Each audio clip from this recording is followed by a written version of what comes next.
Hey, everybody, welcome to another chilling and thrilling episode of Pastor Have You Seen This? Where one of our pastoral staff here, including yours truly, will look at a video clip cold and give you our response. If you've got something that you'd like us to take a look at and humiliate ourselves here on live internet, you can send it to us at social at ac3.org. That's the one. All right. I have no idea what I'm looking at here, but let's see what this fella's got to say. He made people knowing what would happen. A certain elect among them were destined for heaven, and a certain select among them were destined for destruction. So you're telling me he made a bunch of people for the sole purpose of torturing them forever in hell. Their goal, the job of these people, is to go to hell. I don't understand, Forrest. I thought you knew this because this is found in Romans chapter 9. Yes, it is. That's why I'm asking you to clarify that that's what you believe in. You believe that a God made people so that he could torture them forever. If they're not elect, I already clarified. I'm not saying that everyone is created to be tormented, but those right, no, not everyone, just some of them. He created a bunch of people and he said, these ones are going to be tortured. I made these so that they can be tortured. I made these ones so they can sit in my theme park, but these ones over here I made specifically so that I can torture them later. That's what he did. He made people knowing what would happen. A certain elect among them were destined for. All right. So this is, I think, based on this, the atheist experience. This is an atheist who's doing a great job, by the way, of making a very salient argument.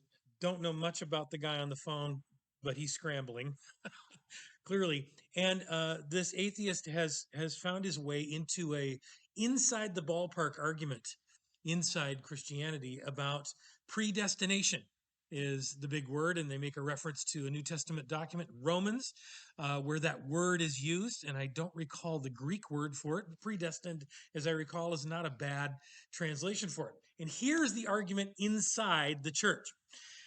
The argument is, did God make people knowing in advance that some of them would not choose to have a relationship with him, thereby spending eternity apart from him in hell, and some people predestined knowing that they would spend time in heaven with him?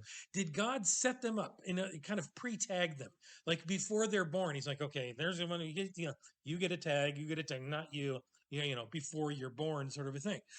Now, the idea of predestination, sending people to hell in advance, falls under this category. There's subcategories. It gets complicated, and honestly, I don't understand all of it.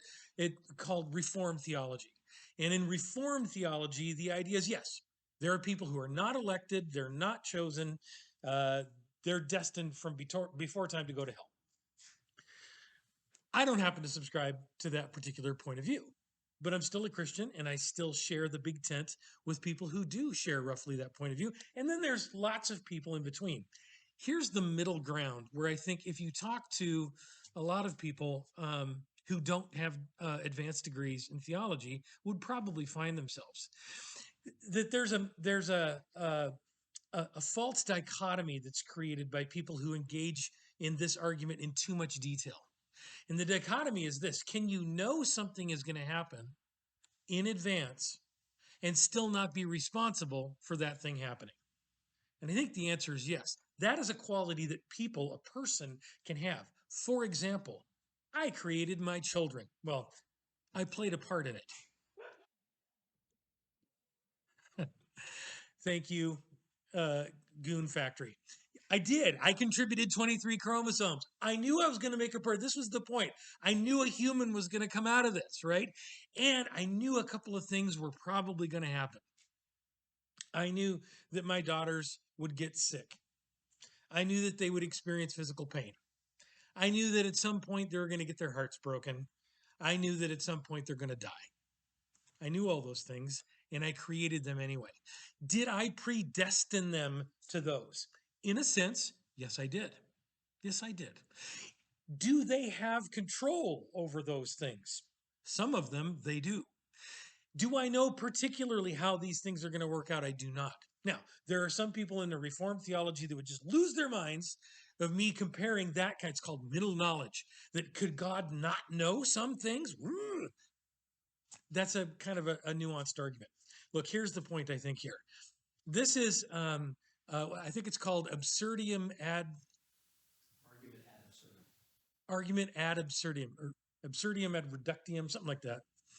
Anyway, you take the silliest part of an argument, and you kind of inflate it and make it even more court. You draw a mustache on it, and you give it an eye patch and a bunch of warts, and you go, "Look how stupid that thing is," and it's easy, right? And so the way this gentleman is. Well, we haven't gotten there yet. He's actually just asking an honest question to somebody that I don't think buys into their own Reformed theology very well. So I think this more has to do with the Christian on the phone. It's like, do you really believe your solid Reformed theology, or don't you? And I don't happen to buy into that. I happen to think that God, as a person, can can predestine people to life, can know in advance the choices that they're going to make, but not having made those choices for them. There's a very big difference. One would presuppose a very cruel and um, uh, a God who's just a trickster God. And the other would presuppose more like a parent who is loving and wants to see their children have life, and but knows that it's a risky affair being alive.